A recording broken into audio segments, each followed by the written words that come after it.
Hey, I'm Orlando Jones, and I just want you to know that the Moana Nui Podcast will be starting soon. Stay tuned, yo.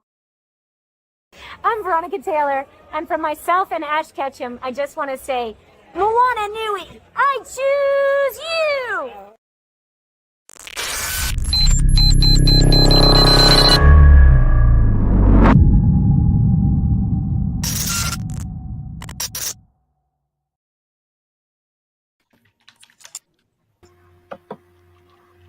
Aloha, everyone. Welcome to our 8:30 show tonight. If this is your first time tuning in, we have most of our panel for the Geek Speak Sports.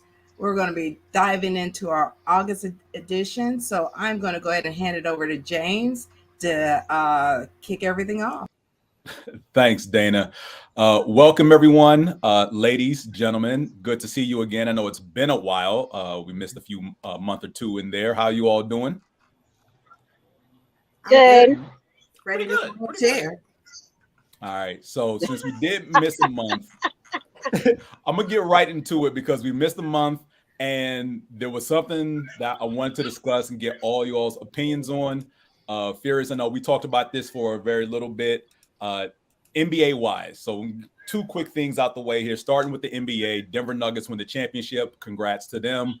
Kind of hurt Miami didn't stretch it out to 7 games, but is what it is. Denver was clearly the far superior, not just better team.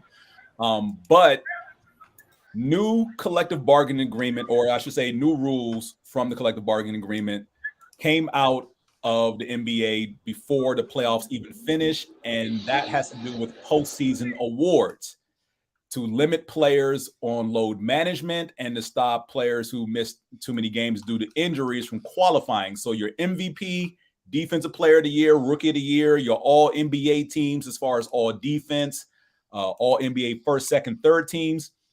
Now we'll have qualifiers. You have to play a minimum of 65 games to qualify. There are 82 games in a season.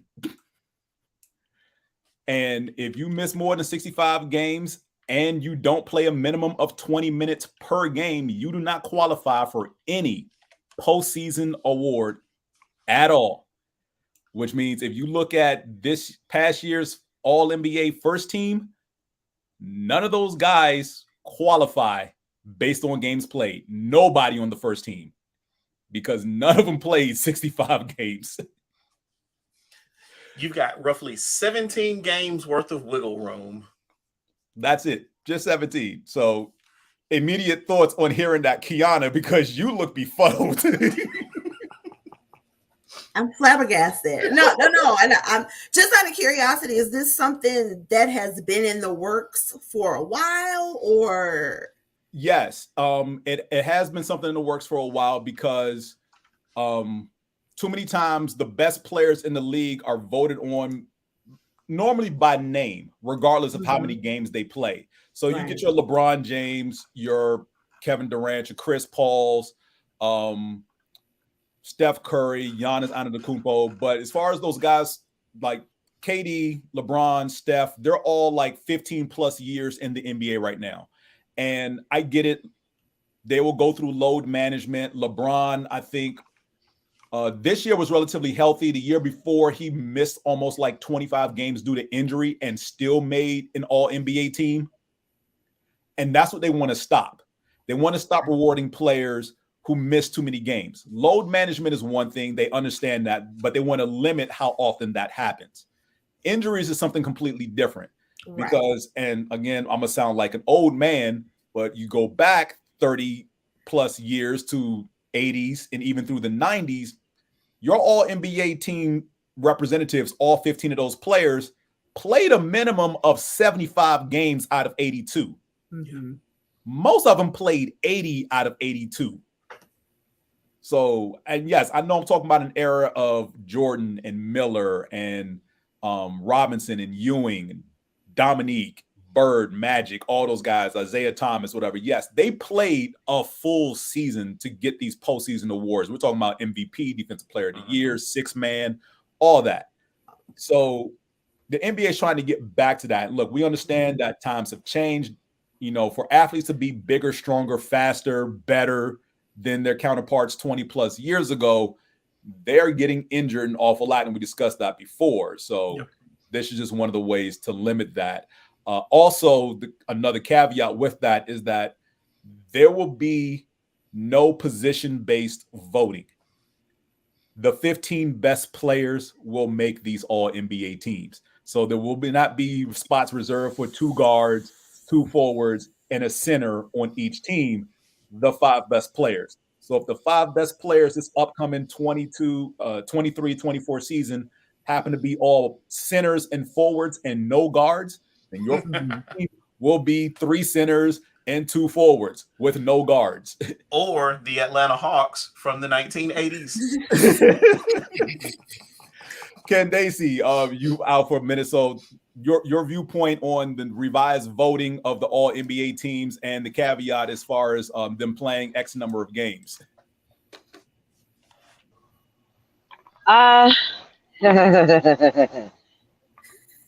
think that it's amazing. I think that it's great because I think that I understand that being hurt and all that stuff will maybe stop you from playing, but just because you want to get a rest or you want to rest people for the postseason, I'm not about that. You are a basketball player. That is your job. So therefore you need to play the amount of games that you need to play. Now, as far as the guard and center and all of that, I don't know if I want to see all centers playing. But then again, with the way that basketball is right now, I mean, who has a really designated position nowadays? Like, you've got the power forward playing point guard, and, you know, you've got the point guard coming down as a forward. Like, you just, you know, so it may work unless, you know, it may work. But if they go back to those true positions, then we won't have a problem. Yeah, and to that point, you know, the fans are constantly saying because of the influence of the European game and the influx of those stars, basketball is now positionless. Furious, any comments to either of those things? Well, you know, I'm an old school head, so I love the idea of you playing as close to the 82 games as possible. Because also as a fan, if I pay my hard-earned money to go to a game to see Chris Paul, Giannis, any of those guys, and they're rested, I'm going to be upset. Don't get me wrong. I love my team, but there are sometimes it's like, ooh, who's coming to town this week? You want to see those mega stars play. And if I have spent my money and I see Giannis over on the bench or behind the bench chilling in street clothes, I'm gonna be mad. You need to get your butt out there and play. Again, 30 years ago, those guys played 80, 82 games unless they got hurt. Get out there and play. As far as the change in structure for those games, I kind of like the idea of potentially your starting 5 all being power forwards on one side, and then your starting 5 on the other side could potentially all be point guards. Yeah. I love it. I want to see something different. I want to see what happens. You know, I love chaos. So let's throw that monkey wrench in there and see what happens. Outside of an all-star game, you're not going to see that, but that's just the teams as they are voted on being positionless. So it's always a dream to try to see those all NBA teams actually on the court at once, but considering both conferences, whatever, right? Unless they somehow miraculously all end up on a team, because there's no more East-West now. The 2 highest vote getters just pick up basketball, just choose back and forth like a draft. So, and I've enjoyed watching that because, again, it kind of goes back to us being kids and playing pickup at the park. Just pick whoever you think is the best player. You guys get out there and run. So I've enjoyed seeing that change. Okay. Well, Mac, I also agree with you in regards to chaos. I mean, maybe this is like for real. Maybe this is the swift kick in the ass, a shift, something that the league needs. Yeah. Because it's semi-trash.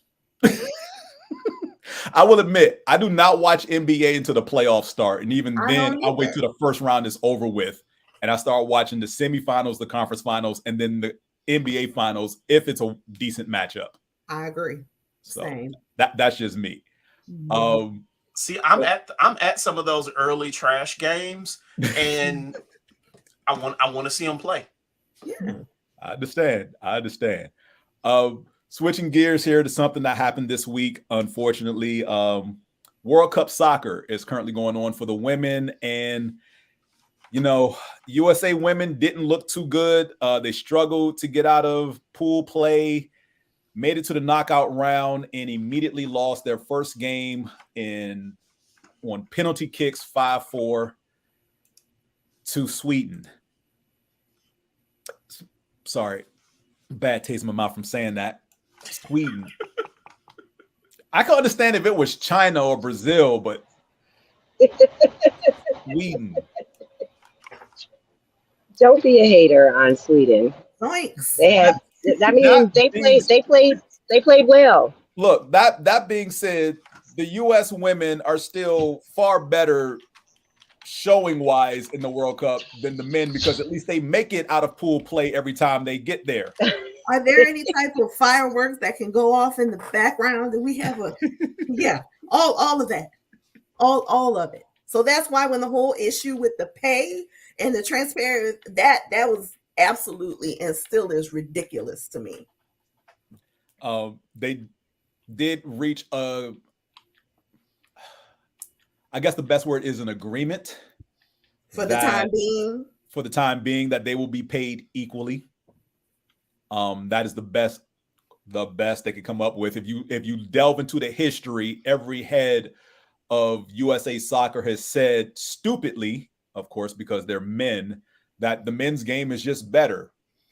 Since when? I mean, as long as you're not watching the USA men, then sure, the men's game is better overall, as long as you're not watching the American men play. Get very specific. I mean, let's be very specific, because women's soccer has only been around, almost 40 years, if that, and that's pushing it. And as far as World Cup, the U.S. women have qualified for the knockout round in every single one, and with the exception of this one, have made it to a medal game in every single World Cup. Exactly. The men, as far as I can recall off the top of my head, haven't pretty much reached a medal game since 1930 something. Let me tell you something. The soccer team on Ted Lasso is better than the U.S. men. And I love that. My God. They probably could. Oh, now let me ask this question. Mm-hmm. Do we know where the money comes from for their salaries? Sponsorships, endorsements. So the gear that's provided by whoever athletic apparel, whether it's Nike or Adidas, as it's pronounced in other countries, kick money towards the soccer program, whatever funds that they raise stateside through various organizations and charities, things of that nature. That's where all the money comes from. But yeah, the pay was disgustingly abysmal. I mean, at one point, the women were staying literally in like Motel 6s while the men were staying in 5-star hotels. Oh, wow. I didn't realize it was that bad. Yeah, and that's as recent as maybe 10 years ago. Oh, my God. Right. So you telling me you can't put the women in like, I don't know, a Holiday Inn or a Hilton? A Marriott? You got to put them in a Motel 6? We can't get a Fairfield Inn? Right, something better than that. And then having them double up rooms while the men get their own suites. Excuse me? Oh yeah. But that's how they do all of the women's sports. So we saw that with basketball, women's basketball. We see that with women's their softball team that they have. when they go to the Olympics. Like, I mean, well, the Olympics is a little different because they have like Well, yeah, stuff for World them, but Cup play is a different animal, and it's a yeah, trophy. it's the worst. It's the worst. They don't. There's not equal anything when it comes to gender. Yeah, I am sad the women had an early exit, but still better than anything the men have done. Yeah, I was just about to say, and where were the men this year? The men at the last World Cup surprisingly did make it out of pool play and got destroyed in their first knockout game. I believe they lost like 3-0. Do you remember to who? No, but somebody who. Oh, I think it was England. I think it was England. Okay. And I don't know why everybody was surprised they lost 3-0 to England. I'm like, England has a better soccer team than America does. Why are you all confused? Right. Like, everybody in that round of 16 was better than America. Yeah. We would have lost to anybody we played that year. Like, be happy you made it out the knockout round for the first time in like a generation or two. In forever. But I would like to give a shout out to the Jamaican team, the Jamaican women's team. Yeah, they struggled to get, on the financial part side, just to get to the World Cup. They had a couple of GoFundMe set up and, they really struggled with that, but they got there. They got eliminated, I believe, on Tuesday, but I believe they beat Brazil prior to that, if I'm correct. And then Colombia knocked them out. But, they played hard. I was rooting for them just as much as I was rooting for the U.S. All right.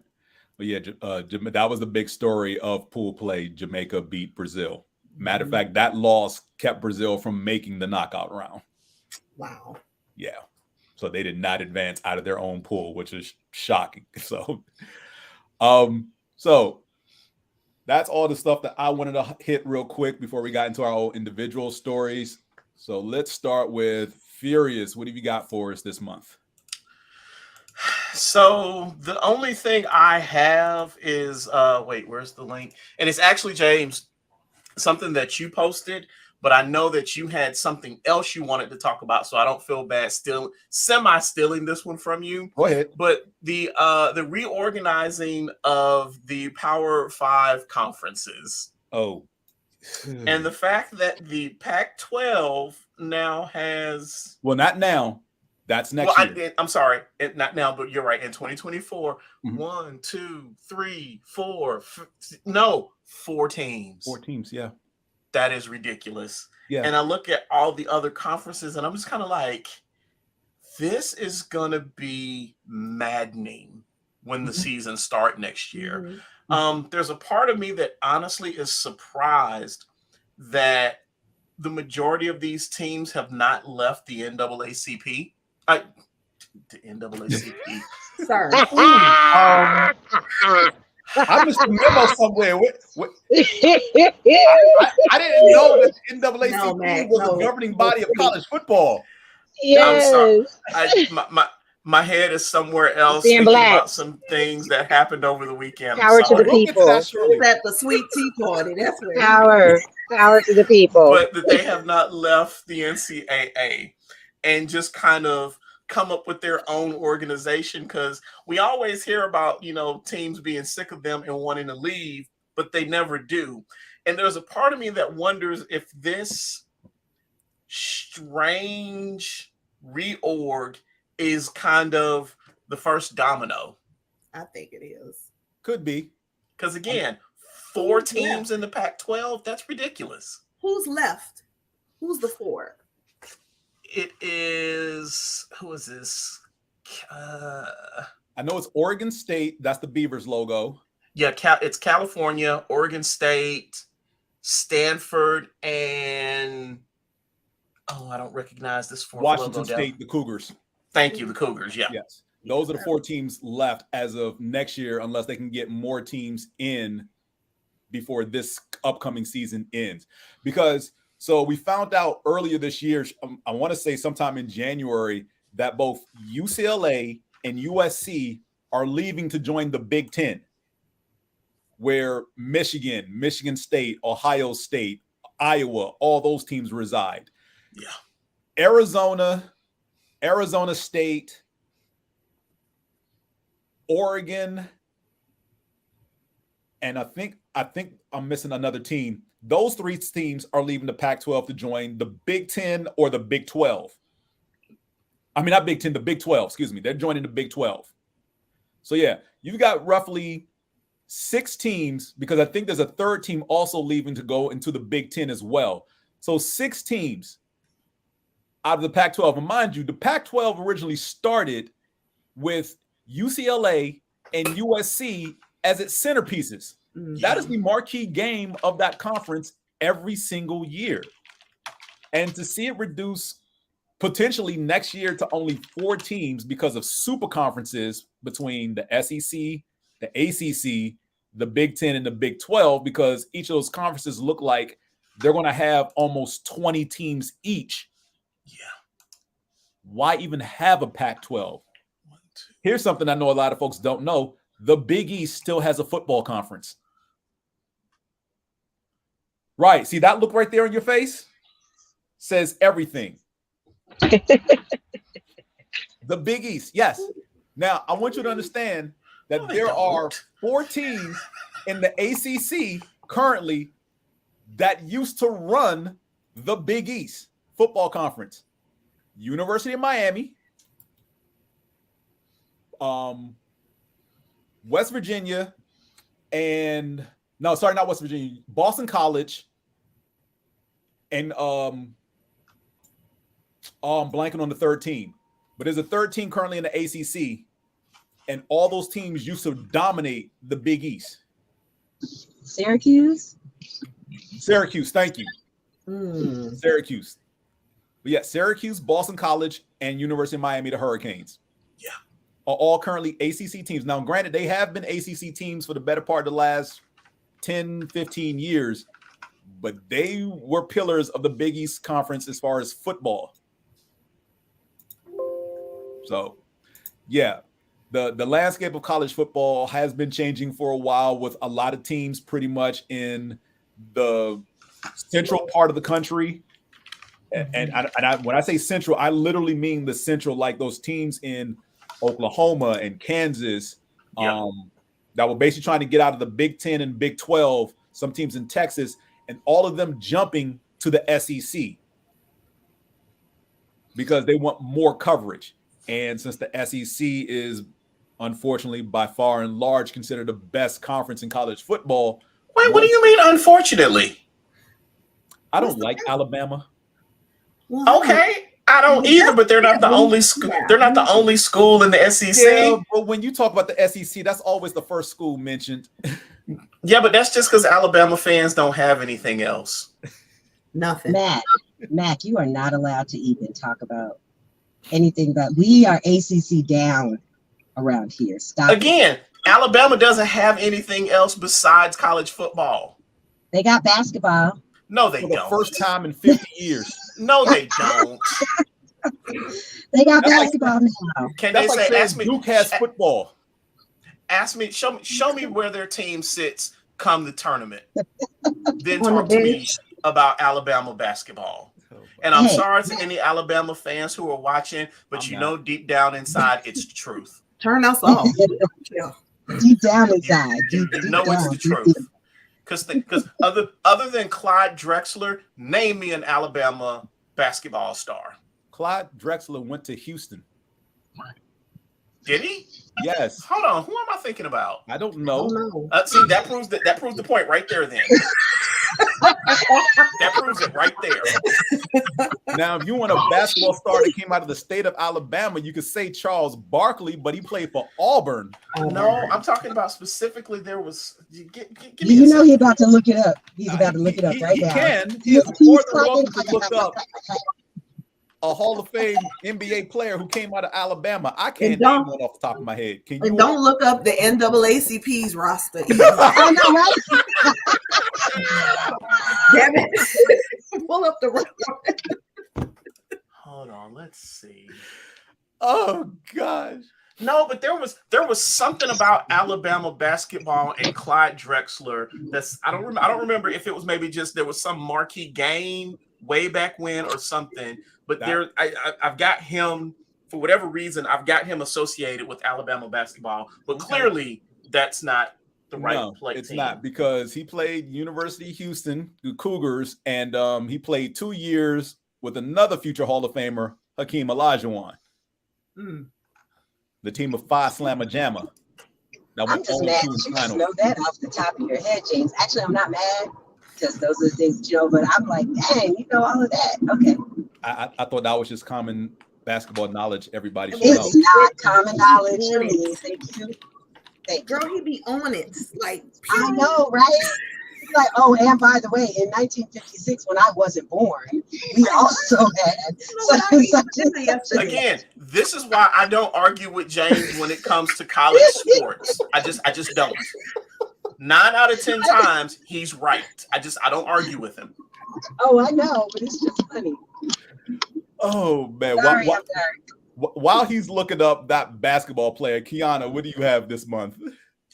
So I'm not prepared, but I am prepared. But James, you were my inspiration to what I do want to bring up. I did start the quarterback series on Netflix, and not so much a discussion of it specifically, but just I've watched that. I've watched the Manti Te'o doc on Netflix. I finished the Johnny Manziel one yesterday, and so just in my mind with my psych degree, I'm wondering how people are starting to perceive these newer docs as opposed to like 30 for 30 on ESPN. I love character studies. It helps me develop a little bit more empathy in regards to people and their issues. Like the 30 for 30 on Dennis Rodman is it's heartbreaking, but I think it's one of the best ones that I've ever seen. So just kind of want to throw that out to the group. How do you all take in these type of documentaries, when you're watching it? And that's good that you brought that up, because I was going to mention 2 other documentaries that I've watched as well. Quarterback, let me start with Quarterback. Phenomenal series.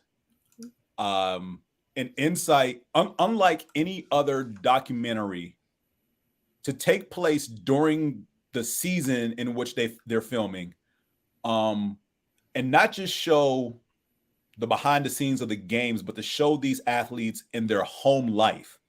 So we got to see Patrick Mahomes at home with his family. We got to see Kirk Cousins at home with his family. We got to see Marcus Mariota preparing to have his first child while he was with Atlanta before his knee injury took him out for the year.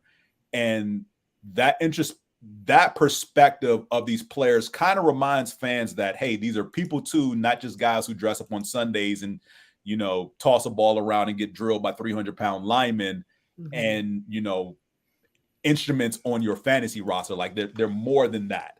And that in and of itself, like, opened my eyes up to a whole new realm of just seeing these 3 players specifically, because of how I consume football. I know that side because I've seen it before, but to see it in such depth and detail. Now, I will say, unfortunately, Patrick Mahomes' wife comes off as a tool in the series.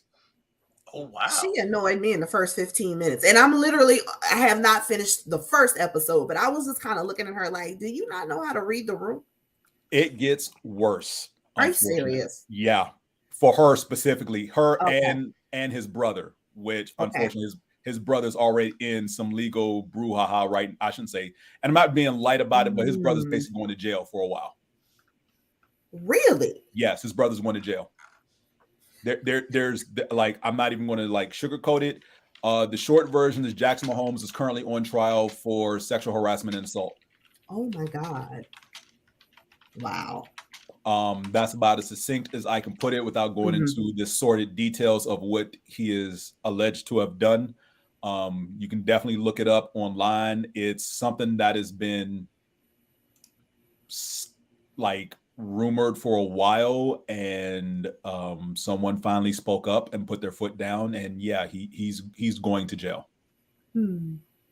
Now, as far as sports documentaries in general, I love them. I will get to the Johnny Manziel one. I did see the Manti Te'o one. The Manti Te'o one, like, watching that took me back to that time period when it was happening, right? Where we didn't know, because this was early 2000s, and social media wasn't whatever it was. It hadn't taken off yet. Right. It really wasn't anything then. Like, I think we were still in like a MySpace age. So there wasn't really that much of posting this. Like, everybody was just, you were just worried about, did I make my friend's top 8? You know, or the music on your music on the page. Right. We didn't have Twitter. Facebook was probably still being developed as a thing. There was no Instagram, so the whole realm of getting stuff around or whatever just it just wasn't, you know. And to see what Manti went through and the person who pretended to be his girlfriend did, like, you feel bad for Manti Te'o, and you hope the other person got the help they needed to get through that phase of their life, because I get it. Living your life in such a way that you feel it's a lie can be daunting mentally. But to go through such depths to where you literally convince someone that you're another person and then say that the persona you created died, knowing how close you got to this person, you know how deeply committed to their faith they are. You basically broke this person to the point to where Manti Te'o, for literally from his senior year till about his first 2 to 3 years in the NFL, was a joke, right? Through no fault of his own, and it's stuff like that to where you get the background on, because we're just consuming it through the media, you know, whatever reports and news puts out there. That's all we had at the time. Looking at this now, almost 20 years later, and seeing the background of that was just wild as an understatement. Well, I think you also see the trickle-down effect of their mental health. Yeah. Like, when I watched the one about Manti Te'o, I was like, I'm going to just be honest with you. I'm surprised he did not try to take his own life. Right. And I don't mean to be so harsh, but that's what to me, it just was conveying this, like, cry for help. But I can't say anything. I look stupid. I should have known better. I'm an athlete. I make all this money. I'm up on this pedestal. And it's embarrassing. So what do I do with this? So to go into those dark spaces and those dark places, you know, I just really was like, wow, you really get to see what happened on the other end of this. And I'm sorry, but I feel like with that situation, that person was not completely held accountable. I'm not saying they should be hung out in the square or anything. Right. But I still feel like there's just this sense of, I mean, I know what I did wrong, but because I verbalized it and I apologized, well, that should be it. No, you went to some great lengths to tell a lie. Like, you know, just one thing after another and just so extreme. But yeah, and the Johnny Manziel, good grief. Like, unfortunately, I said that earlier. I'm like, he's going to be a bust in the NFL. He just has this mentality, like, I'm just going to get out here and do what I want to do, and everybody's just going to continue to love me. But what bit him in the butt, and I don't think he saw coming, the NFL is completely different. Yeah. And he fell out of love with the game the way it's played in the pros. So that one was really good as well. I highly recommend it. Yeah, I will say Manziel looked like a walking, talking cry for help. Yeah. And I believe he's bipolar. Yeah, he has been diagnosed as bipolar. And like I said, I love, like, sports are like my favorite form of documentaries because you get to go back in time, relive that era in which these events were happening. You get to think about where you were, how you consumed that event at the time that it was taking place, and then to put yourself back in that mindset while you were watching this stuff unfold on one end, see all the machinations in the background that led to what you saw up front. Yeah. And it gives you a whole new perspective of how you consumed that event at the time. So yeah, I wholeheartedly love deep introspective looks at sports figures, you know, at heights and lows of when they consumed the media at its most. Before I get to another sports documentary that was really good, I do want to point this out, that with quarterback, the producers, the showrunners have come out to confirm that the following quarterbacks did turn down being on the show at either last year when they shot it or this upcoming season. And those names are Lamar Jackson, Jalen Hurts twice, Tua Tagovailoa, Dak Prescott, Sam Howell, Matthew Stafford. All said no. Well, what did they feel like it was going to be the new Hard Knocks curse? I don't know. And it's funny that you mentioned Hard Knocks, because that's currently airing right now, focusing on the New York Jets. I'll get to that in a minute. Okay. But in the case of Lamar Jackson and Jalen Hurts, they both basically said similar things, to the point that, one, they haven't done anything in the league yet to warrant that. Okay. Two, they haven't. Jalen also added that he hasn't played long enough to even, get that consideration, though he was honored. And another underlying reason, they don't want it to be a distraction to the rest of the team. That makes sense. Right. Did Sam Howell say why he said no? I have no idea what's going on with Sam Howell, because that's a Washington story I'm going to get to later for my Don't topic. do that. I'm dead. I'm just saying, when I look at the quarterbacks on this list, Sam Howell doesn't belong. I understand. Because as much as James and I will go at it about Matthew Stafford, he's a better quarterback than Sam Howell. Well, yes. He has that backstory that you're like, okay, this is why this happened. I'm interested. Yeah.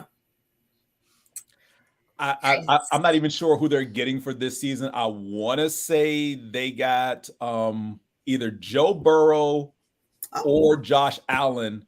One of those two did say yes. I'm not sure which one, but I know one of them has said yes. So, Candaysee, if it's Josh Allen, how do you feel about the next season of quarterback? Now you already know that's my quarterback. So, I would love to see it, because just what we see from him through the media and him being in the different the commercials and stuff like that, I would love to see actually how he is in real life, because he just seems like he has so much energy and he's so positive, and he does so many things in the community. I would love to just kind of see the people around him and kind of where he gets his vibe and how he is. I would love to just kind of see that about him, because I, even though it is my quarterback, but I think that even if he wasn't your quarterback, he's just so charismatic, and you just kind of want to see what's the day in the life of Josh Allen? Does he just work out? He has a great work ethic, so they say, and so I would like to see what does that how does that look like? How does he maneuver in the off season, and then how does he maneuver during the season, and the relationships that he's cultivated within the Bills organization, and then outside of the Bills organization. So I think that it would be really great. I would love for him. I would love to see him. I actually would have loved to see Jalen Hurts as well, just because of where he came from, and how great he rose to that stardom so quickly because he's so good, and just to kind of see how the people in his life are influential on how he actually acts. So I get why he says thank you so much, I appreciate it, but we want to know he's like the next big it thing, and he's easy on the eyes. Oh, I'm sorry. Oh, girl, yes, he is too. Absolutely. Come on now, sir. Maybe he's waiting. You get that ring, and then Yeah, well, yeah, you're right. Maybe he doesn't want them to delve too much in, because he doesn't want people to see kind of what he's doing. It kind of reminds me of what is it? We watched The Captain, and to just kind of see his work ethic and how he didn't actually really have real relationships because he wanted to focus on the game. But then when the game was over, then here's this young lady that I've been kind of digging forever, and now I'm gonna put her in the limelight. So it's just kind of one of those things too. Does he have that thought process? So I think he's strategic in everything that he does. He is. Oh yeah. And unfortunately, there is a little bit of Jalen in this quarterback documentary because since it follows Patrick Mahomes' entire season, that includes the Super Bowl. So he said that like it was breaking news. I mean, it's not breaking news, but right. He said it like it was. I was like, "What? Something new?" Oh, you just talking about it hurt my feelings to watch that again. I'm sorry, but to listen, I will say this though: when they get to the Super Bowl, and even after the game and everything, and even now, still talking about it, Patrick Mahomes in all interviews he's done about the show, and even the stuff he said. For the documentary itself, the way he speaks of Jalen Hurts is like undeniably like it's superb recognition of who Jalen Hurts is, not only as a football player, but as a person. The way that he talks about him in this documentary, especially when they get to the Super Bowl. So he has nothing but the utmost respect for Jalen Hurts. So that coming from Patrick Mahomes, player of his caliber, talking about one of his peers, then I get it, and I mean I'm glad that Jalen's the quarterback of my team. I'm hoping that a Super Bowl victory is imminent, but I'm tempering expectations because I know how teams who have lost a Super Bowl over the last couple of years have struggled. So it's the comeback tour. Another good. I think it's a 30 for 30. I could be wrong, but there's one on Alex Smith, and he talks about that. I didn't know that injury was that bad. Like an infection ate into his leg, y'all. Like, oh my God. Man, listen. He almost died 3 different times from that. Yeah. Yes. I had no idea it was that bad. It was that bad. Yeah. And when they show the legs. Stop, because I'm leaving about Joe Theismann all over again. I was like, where's the little thing at the bottom, the disclaimer? Right. Like, and this is the part that trips me up because his injury is like, and I mentioned Theismann's name. The 2 injuries are very similar, right? And the kicker is that Monday night game between the Giants and the Washington football team. If you go back and watch that, they cut the replay out because at the time that it happened, they replayed it over and over and over and over. You're like, until the cart came on the field to get Theismann up off the field and into whatever. Aside from coming from commercial break, all they did was show his leg snapping. And I'm like, this is torture porn. And when Alex Smith's injury happened, even during the game, I think they may have only shown it once to try to figure out what happened to him. And then when they realized what happened, they stopped showing it to the point to where no other sports network that covered his injury even showed the injury happening. Like not in full. They showed the initial hit and quickly cut away before he even hits the ground. So they don't show what happens to his leg. And look, for people who want to see that type of carnage, get help. I mean, there's certain levels of depravity that you can sink to without having to watch someone's leg bend in ways that it should not.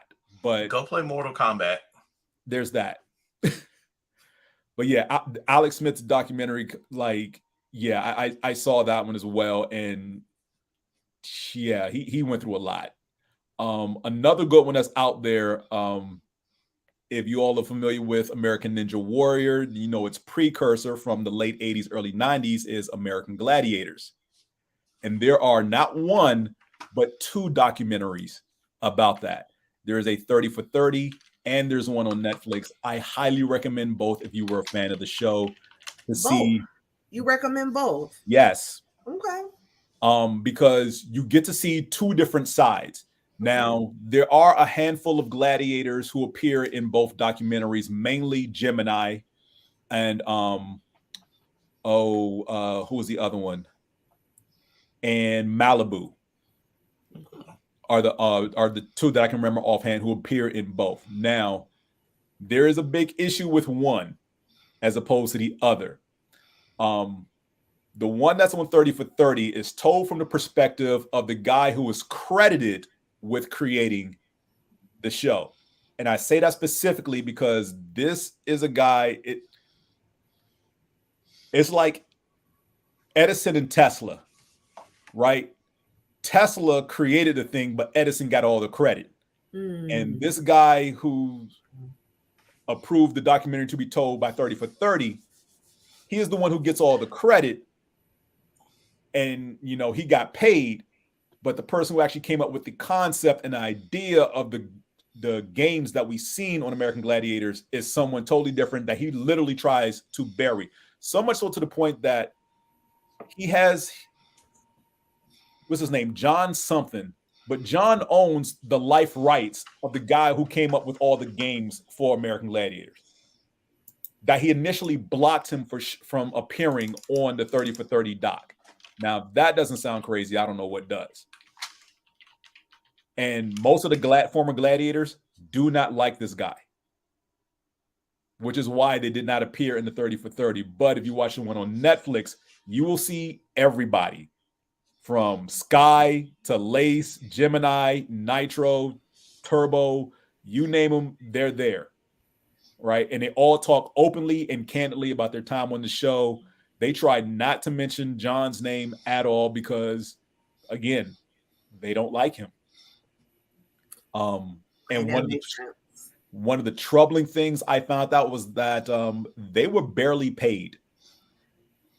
I started the Netflix one, so I'm making my way through that. That was disheartening, to say the least. And they got zero cut of merchandising.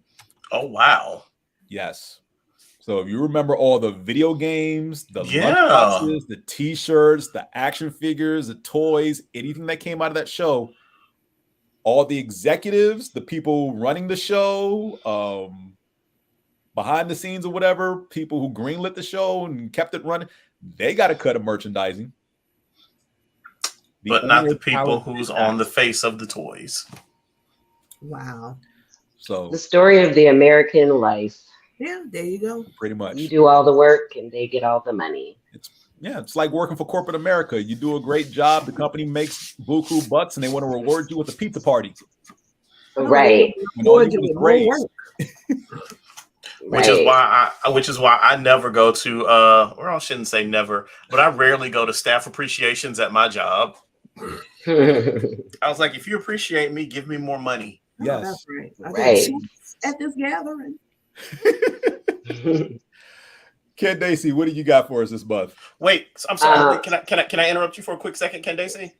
Yeah. So the back to the thing about Alabama, the two most famous players. Oh Lord. Robert Ory.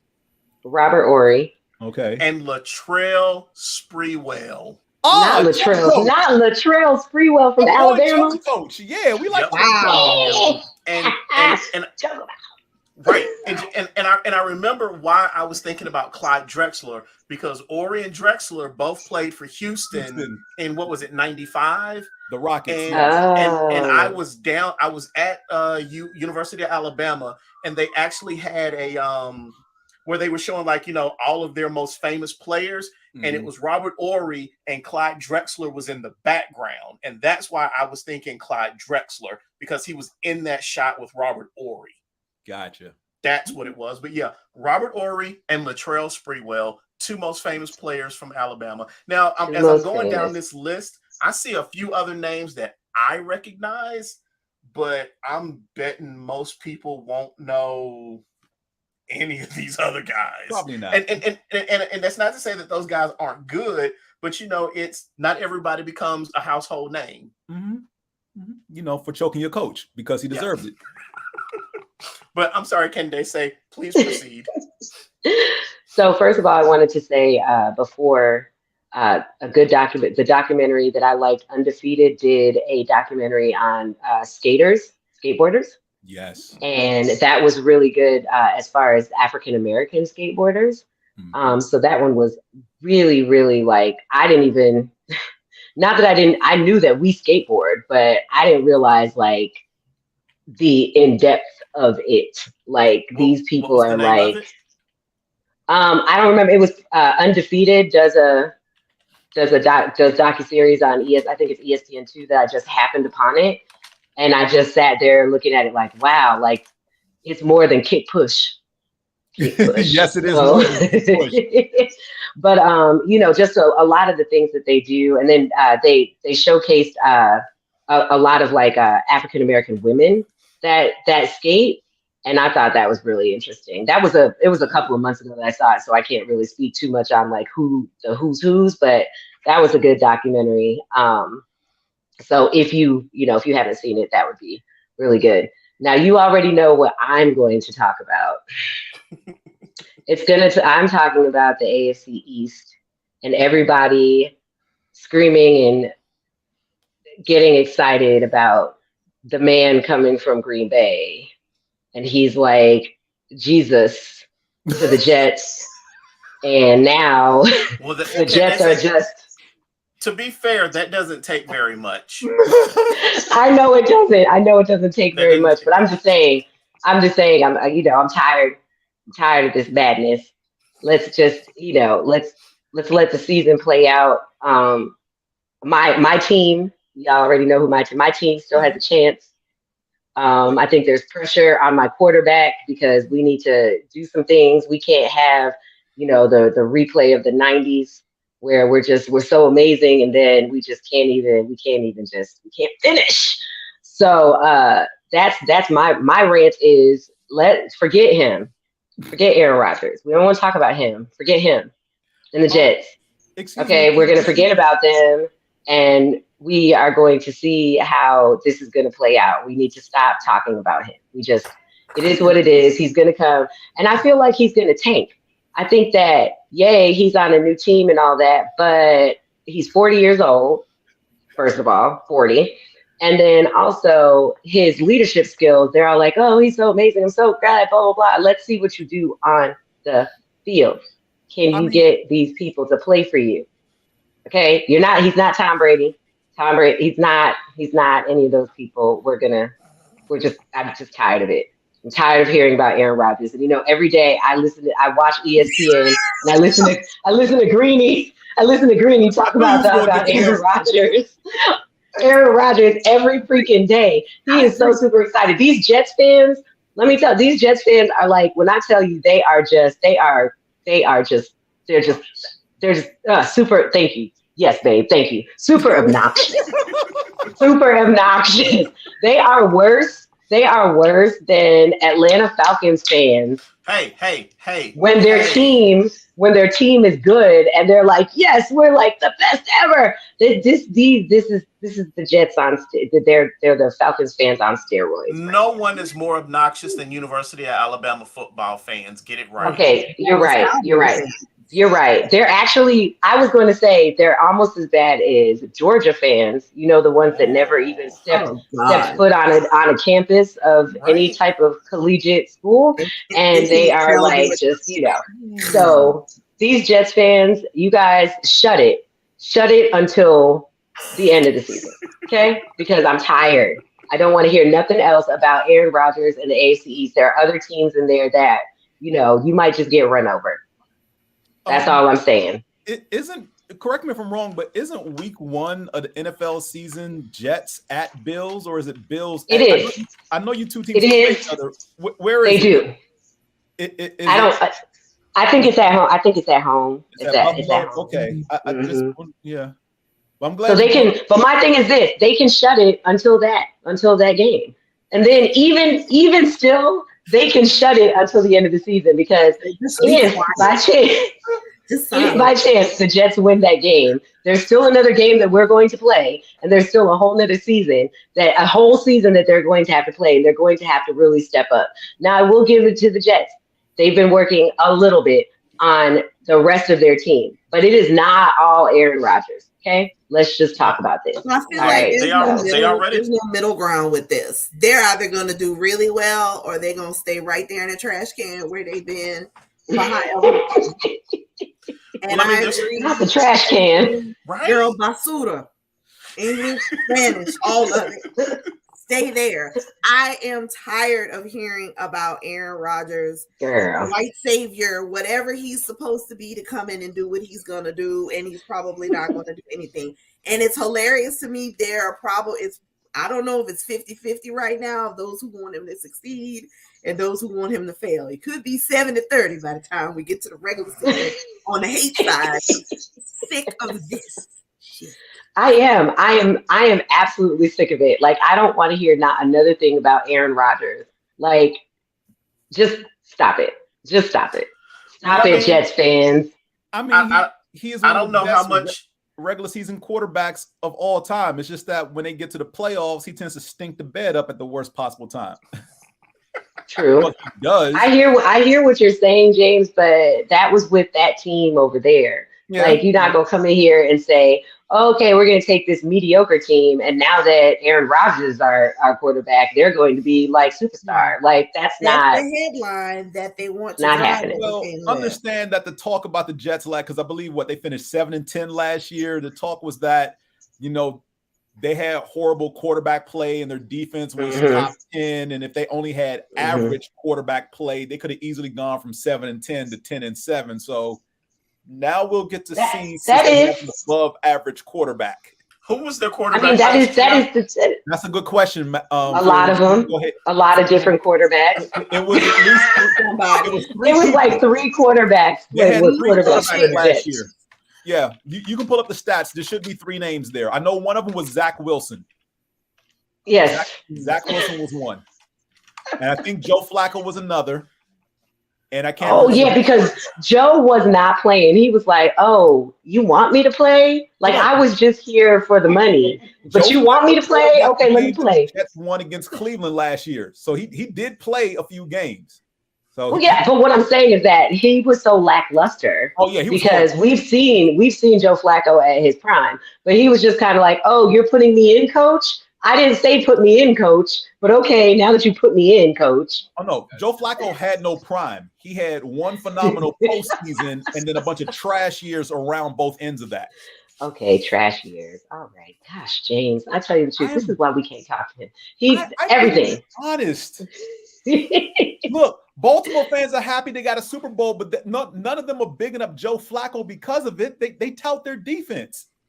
Right. You're right. You're right. But defense wins championship. So thank you for reminding me. Thank you for reminding me that defense was I'm sorry. Sorry. Trauma counseling. No, I'm not trauma counseling. Well, that's because he's an Eagles fan. Psychologically damaged by your football. I need the season to start so I can get the bad taste of the Super Bowl out my mouth. Okay. Well, you've got a couple of weeks, and then you're in there since you're a hater on baseball. Well, I mean, and hopefully we kick the Patriots' butt week 1, and that'll make me feel better. I mean, it's not going to be that hard. I mean, it's Bill Belichick. He knows how to coach a defense. I guess you're right. I don't want to hear about his name either. I don't like him either. I have trauma on Bill Belichick as well as a Bills fan. Look at this.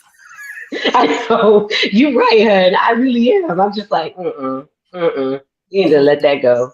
Gosh. Let that go.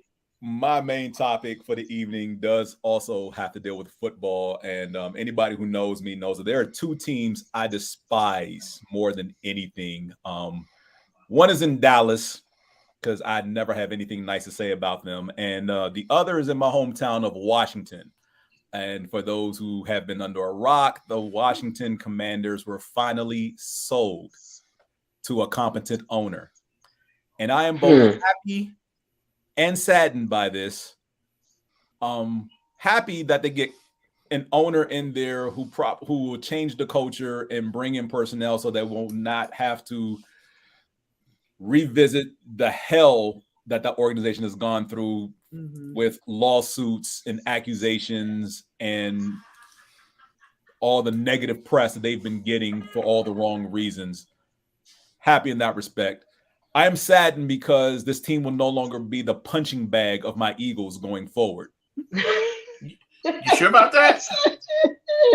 It's going to take time. But I'm gonna miss watching games in Washington where like 80% of the stands is Eagle fans. I'm going to miss that. Why are you so confident that's going to change so soon? Oh, I know I was going to say, I think that there's still going to be it's still going to be about that. For a little bit. But look, the only place to go from Snyder is up, because he has got to be one of the worst owners in all of sport. I mean, James, think about how many people are still running around Mercedes-Benz with Michael Vick jerseys on. I mean, those are the fans. We're talking about the organization itself. Those aren't fans. They are fans. They're fans of Michael Vick. They're Michael Vick fans. Okay, we talked about these Atlanta fans already, Mac. Okay. So the real sticking point with the sale is that they recently hired former Chiefs offensive coordinator Eric Bieniemy to the same position. Ooh. And while we all know that the Hall of Fame game happened last week, Candaysee, don't forget, you owe us a song. I forgot that I was gonna sing. Yes. I forgot I was gonna come and sing. Hold up, we're gonna close out with that. But Eric Bieniemy, so far in practice, has had members of the offense running to the head coach Ron Rivera, crying about his coaching method, saying that he's too intense. And I'm trying to. It's these newfound people. It's these newfound children nowadays. They don't know how to be coached hard. The fine line between participation trophies and doing your damn job. Right. This is ridiculous. Now, mind you, this is the same Eric Bieniemy who, last I checked, is the only offensive coordinator up until this season that Patrick Mahomes has had. The same Patrick Mahomes that won 2 Super Bowls and went to a third with Eric Bieniemy as his head coach. So what is too intense about Eric Bieniemy? The man has a resume: 5 AFC Championship games, 3 Super Bowl appearances, 2 wins. He won't let me do what I want to do. What are you crying about? He called you a bum, button gear? Like what? There's no crying in football. I know, right? Apparently there is. Because I think they forgot. I think they forgot how football is. Like, did they forget how they were coached when they were in high school? Did they forget how they were coached when they were in college? Like, this isn't a game. You guys are grown men. You are grown men who are being paid. Right. They're grown men being paid to do a job. And so if your coach says run these laps and he says it in a way that you don't like it, like get your ass around this track and these reps, then you get your round. That's what you're going to do. That is exactly what you're going to do. I don't want to hear this whole crying. This is the reason why the Commanders are going to have the season that they have this year, because they are just babies. They need to get their lives together. They need to listen to him. They need to be looking like, oh, this man actually knows what's going on, instead of an opportunity for us to do better. Right. Hell, you pay me a few $1 million a year. You can yell at me and call me a bitch too. I'm gonna get out there. I know that's right, because then we could take our money and go buy an island and be like, he called us a bitch, huh? I know. Look, he's not invited to the island, but no. But you just got to suck it up. I don't even. He's invited to the island if I get a Super Bowl out of it. Right. They're not gonna be crying if they get a Super Bowl. They're gonna be like, I'm so excited. This is for Coach Bieniemy. This is for you. Is this something with younger generation where they just don't have the capability to look down the line longer than 5 minutes?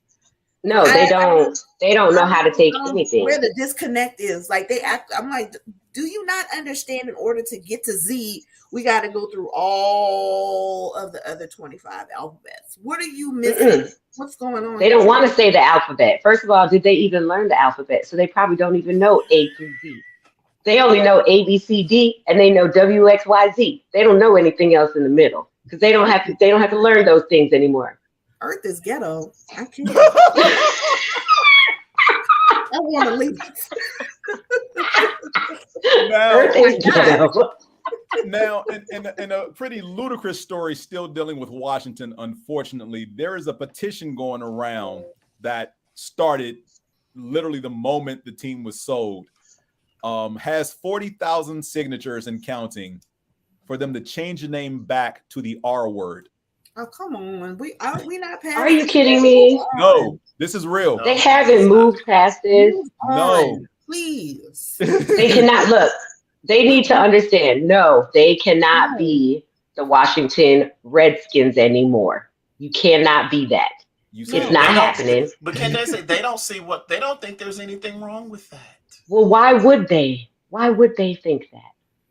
Please Why? move on. Why? There's so You've seen our country. Why would they think there was anything wrong with that? Why would the privilege think that it's okay? Find something else to fixate on. How about that? Oh my God. My God. I didn't know there was still but I believe it. I believe there's a petition out there for people saying, okay, now that you're sold, change it back.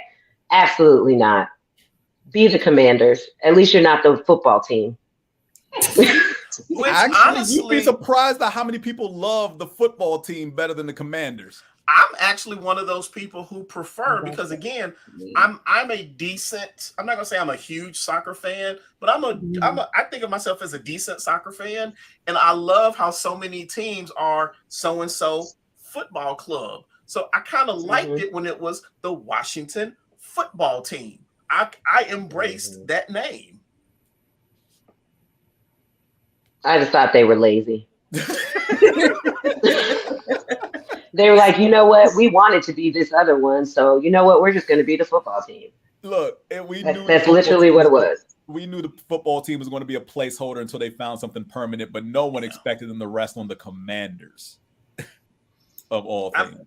I mean, but then they could be the Commanders. Yeah. Didn't Cleveland also change their name, James? To the Guardians. They did. They're the Guardians. Guardians, Commanders. Wait a minute. Wait. What did you just say? What did y'all just say? Cleveland did what? Cleveland's baseball team. They changed their name to the baseball team. They're not the Indians. They're the Guardians. They're the Guardians. Okay. For about the same reason. Yeah. And I get it. What goes into picking these names? Well, at the time, not much thought. Okay. You know, that they were originally chosen. It was just, this sounds cool, not considering the fact that you're naming your teams after indigenous peoples who you basically massacred and slaughtered, not directly, but through your ancestors. And now you want to name a sports franchise after them. Not just that, but you're naming them after slurs. The Washington team name was definitely a slur. See, as far as I know, and somebody correct me if I'm wrong, but didn't Florida State actually meet with members of the Seminole? Yes, they did. They did, and that's why they got to keep their name. Right. So I can see them not changing, but some of these other organizations, y'all, they need to get rid of them names. And Florida State is the only school, because all the other colleges with mascots that were symbolic, if you will, of Native Americans changed their names. All of them. Because St. John's, which is in the Big East, used to be called the Red Men. They're now the Red Storm. So Florida State is the only team in college sports that has it.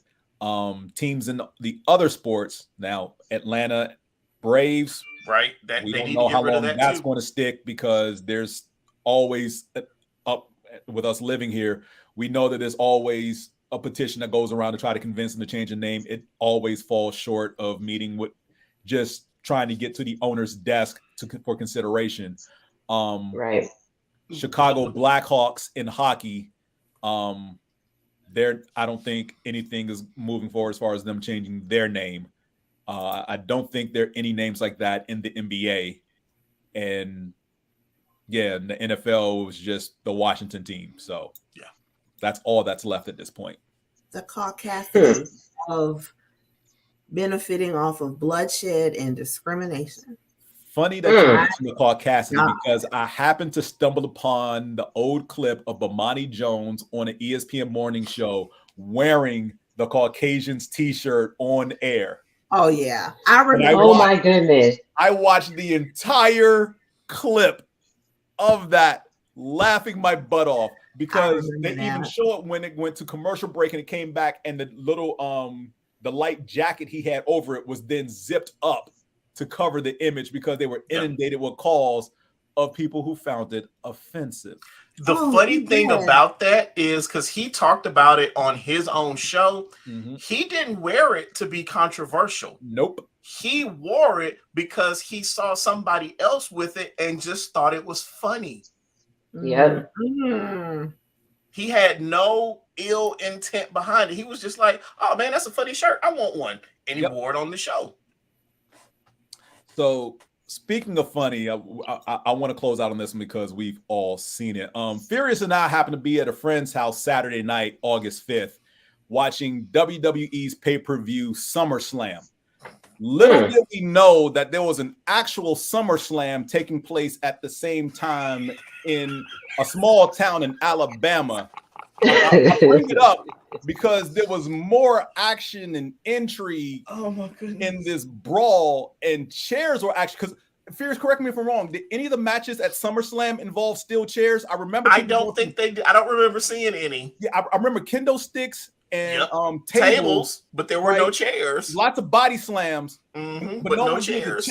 So yeah, there was definitely uses of chairs in Alabama, which made that infinitely better than what we saw on Saturday night on pay-per-view. They probably didn't have the chairs because they had the chairs. They took the chairs in Alabama. They were like, wait, we were going to do these chairs in SummerSlam, but they just went missing. And then I'm just saying.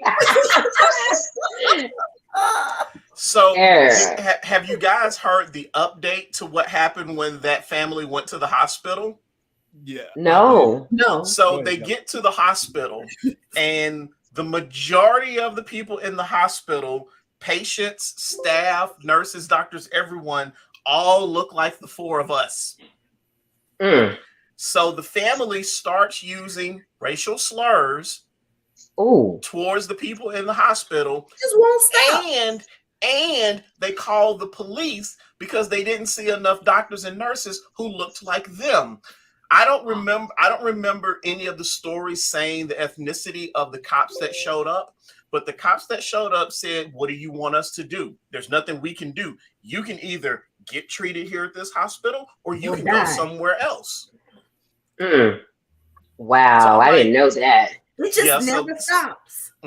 So there's a part of me that prior to that incident at the hospital, I would have given you the benefit of the doubt that there was about that much chance that it wasn't racist. Your fingers are still too far apart.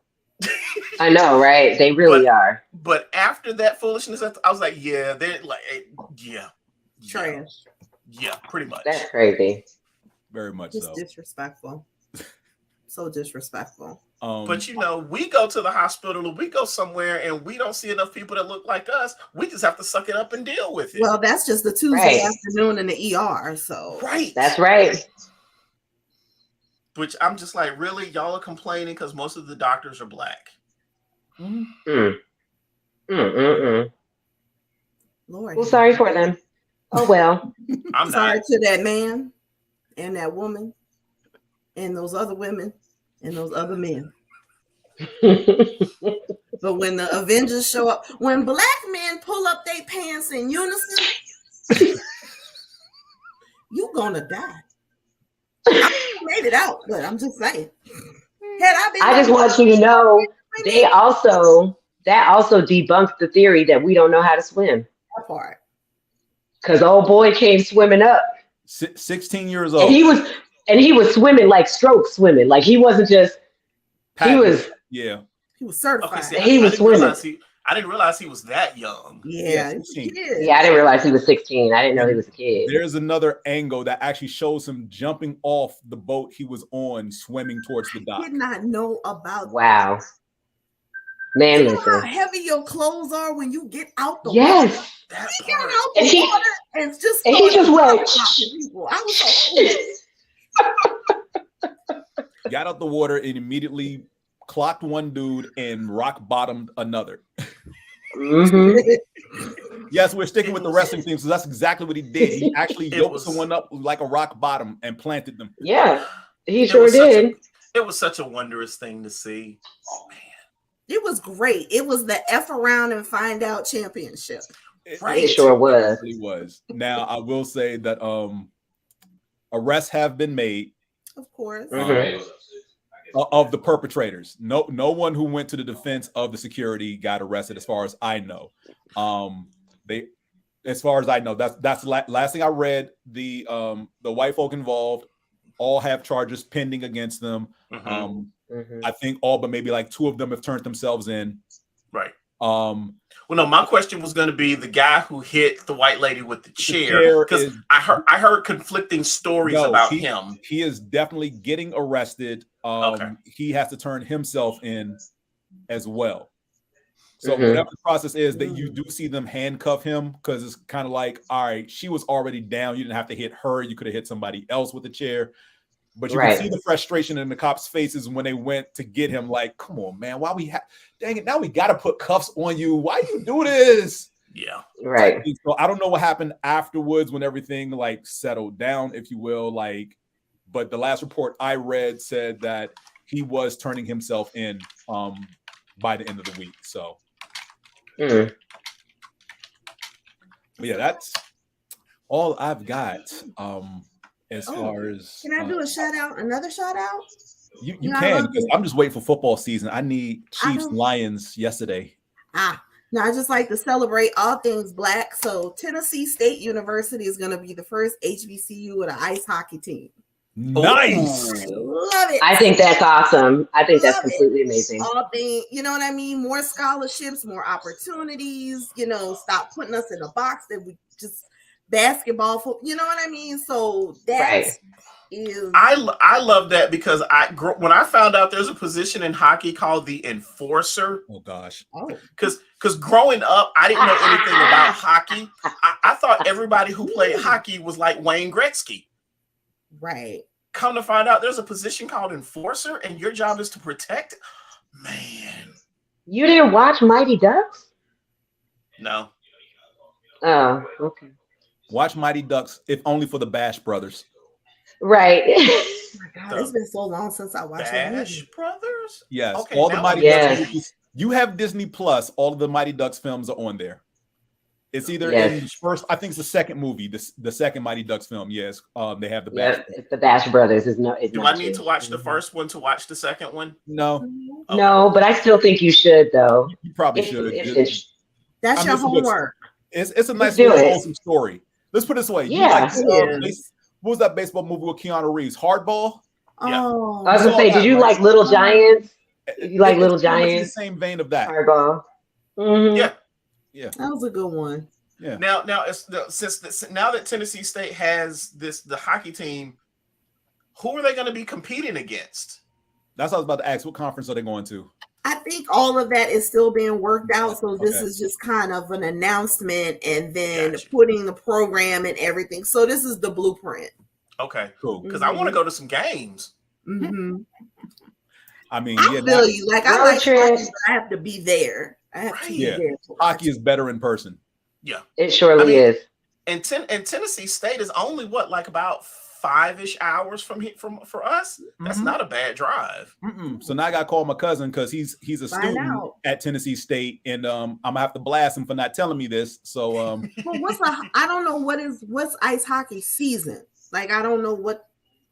So ice hockey season is around the same season as basketball. Yeah. So kind of overlap. That's normally okay. Yeah. I think at the college level it's the same as professional. They do overlap because they start around November and end around the same time. Their tournament is called the Frozen Four, and it typically happens in March, the same as the Final Four. Because I don't know what all they have in place. Because I'm wondering, like, do they have I don't know if they have enough things in place to actually start this season. Okay. So the last year's season for hockey started October 1st, 2022, ended April 8th, 2023. Okay. Yeah. Do they fight in college? I'm pretty sure they do. Yes, they do. It's hockey is all about fighting. You throw those things down, and you start just. And I went to the Dallas Stars hockey game a couple years ago, and there was no fight. I was like, I want my money back, and I didn't pay for the fight. Where's the fight? Shit, I've been bamboozled. Good wink. Oh gosh. All right, since we're coming up on the end of the show, for anybody who caught the beginning, because Qiana brought this to our attention, of the Hall of Fame game last Thursday, Hall of Famer DeMarcus Ware sung the national anthem. Now, he was nowhere near as bad as Carl Lewis, but somebody here said that they was going to sing. I know. I really was just kidding because I am not a DeMarcus Ware. And I was just at a cigar event. So do you hear my voice already? I cannot sing. But are you ready? Because I actually know the words. Wait, what? I'm not singing. I thought you was gonna pull the okie doke and sing, lift every voice. Time out. I know all the words to that one too. So Wait, you know. The first verse or the second verse too? Okay, I don't know the second verse all the way through, but I will tell you, because you know at church you only sing the first verse, and then when you sing the other two verses, it's in the hymnal. So you got the hymnal there, but they make you learn the first verse. They make you learn it all. So the second one I can like like that kind of thing and get the words in, but I'm gonna go back. There's actually three verses. I'm gonna go back and watch the Blackening again because they actually sing the second verse in that movie. Right. I was just about to say, so Candaysee, would you have been able to save us in the Blackening? No, she would. I didn't see the Blackening. You've got to go see that. I haven't seen it either. It is so. I'm sorry. And I probably wouldn't have saved you because they be taking my black card all the time. I need both your cards right now. Yep. Mine is already. Mine was given up years ago. Movie, you gonna pull my black card for something that came out in 2023? Yes. Come on, man. You can you can pull my card because I probably was never ever going to go see it. So you can pull. Here's my card. Here you go. Candaysee, we've known each other for a really long time, and I love you a lot. But your black card got taken a long time ago. That's what I said. I said my black card was probably taken. It was taken before I even man. That's rude. It was. No, my black card. They kept they took my black card a lot in college. I was like, look, I don't know what to tell you, but no, I've never seen that movie, and probably to this day, I probably haven't seen some of those movies. To this day, at the age of 43. We'll discuss it more in our chat. We don't want to run the show for too long. You're right. Yeah, we'll talk about it offline. Oh my gosh, so many jokes are coming. I know, but we could. So are we going to close out on lift every voice and sing? Oh no, we're gonna figure that one. No, okay, all right. Well, go take it away, James. Final words from everybody, starting with Candaysee, who now wants to sing all of a sudden. I do not want to sing. I want to say thank you so much for everybody who has tuned in, and just if you are not a Bills fan, become one. No pressure. Qiana. Thanks for listening. Thanks for coming out. Good night. God bless. And make sure somebody pisses you off. Throw a chair. Furious. If you are a fan of a sport and a team that has a women's league, support the women's league of that team and that sport. I am Atlanta everything, and I go to as many dream games as I can. There are not enough people going. A lot of times with your women's sports, you see a better game. The only thing the women's game doesn't have is the athletic dunks that the men's game has. But it's like in the three-point shootout back during All-Star weekend. I can't remember the young lady's name, but I think out of however many balls they have in the three-point shootout, she only missed 2. Brianna Stewart. Thank you. Yeah, she had like 28 out of 30. Yeah, if there are women, because her and Steph finally agreed to have a 3-point competition shootout, which I think is going to be interesting. So yes, if there is a women's league of the team that you support, go watch the women play. You will not be disappointed, and you're gonna have a great time. Indeed. And I will say that if you don't watch any form of wrestling on TV, that you should probably start so you can have your moves ready just in case something pops off. Whether it's WWE, AEW, Impact, Ring of Honor, or New Japan Wrestling, watch something, prepare yourself. Yeah. So I will say good night. Thank you again for tuning in. Dana's cracking up. Yes, I am. I'm always cracking up with and some of y'all banner. But everyone, once again, thank y'all for tuning in. And for those that are watching the replay, thank you for tuning in. Also, of course, giving heartfelt sending wishes and everything to the people of Maui. That they had their island devastated by fires. So if you have it in your means to support or anything for that, definitely reach out to local organizations to donate to, because they know what is needed on the island. So it's one of the links are in the bio on the ticker.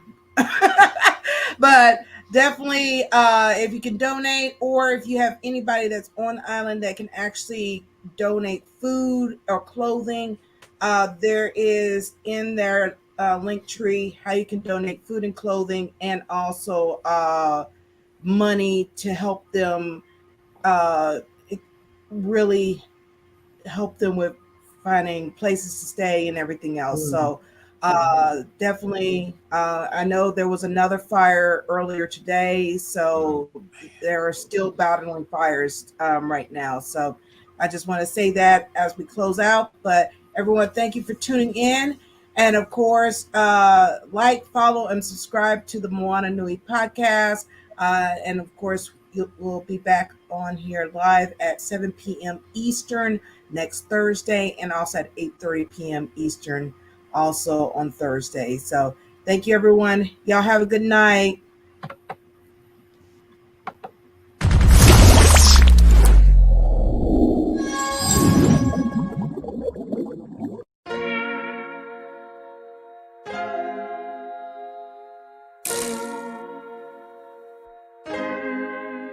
So many stories left to tell, even if we have to ourselves. Can keep history on the shelf. If we won't tell it, we will. If this the land of the free, was a freedom then, when they annexed Hawaii and called it Cedar Lands, without any type of payment and no signing off, called themselves the Republic in 1894. 1.2 million acres overtaken from the native Hawaiians. When they resisted, the West retaliated in violence and erasure. The Hawaiian language is banned as part of colonialism's plan to expand. Stuck between a rock and a hard place. Multiple bombings of Kaho'olawe as a part of their ongoing war with Asia. Used it as a place for target practice. No consent or compensation. Colonizers call for annexation. No regard for all the locals. School will never let you know. So many stories left to tell, even if we have to ourselves. Can keep history on the shelf. If we won't tell it, we will. Too many stories left to tell, even if we have to ourselves. Can keep history on the shelf. If we won't tell it, we will. We will. So if you put Hawaii into perspective, well, Black and Asian history is interconnected. Considering the fight with the Pacific, then of course versus Asia, they was treated as a middleman for war, but didn't let the Western colorism run its course, cause dark skin was a sign of dignity to core. The land was taken in the name of capitalism, when prior to it was an actual kingdom. Clap back at the system. Stuck between a rock and a hard place. Multiple bombings of Kaho'olawe as a part of their ongoing war with Asia. Used it as a place for target practice. No consent or compensation. Colonizers call for annexation. Network out for all the locals, school will never let you know. So many stories left to tell, even if we have to ourselves. Can't keep history on the shelf, if we won't tell it we will. Too many stories left to tell, even if we have to ourselves. Can't keep history on the shelf, if we won't tell it we will. So many stories left to tell, even if we have to ourselves. Can't keep history on the shelf, if we won't tell it we will. Too many stories left to tell, even if we have to ourselves. Can't keep history on the shelf, if we won't tell it we will. We will.